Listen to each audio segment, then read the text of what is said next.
You ask Tiger to solve. This deals with linear equations with one unknown. The final result is y equals 5. Let's solve it step by step. Simplify the expression. Simplify the arithmetic. Group all constants on the right side of the equation. Add 4 to both sides.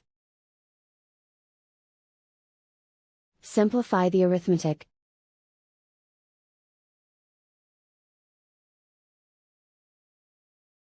Isolate the y.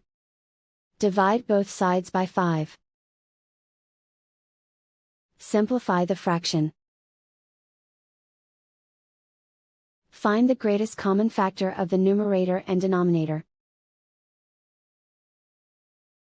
Factor out and cancel the greatest common factor.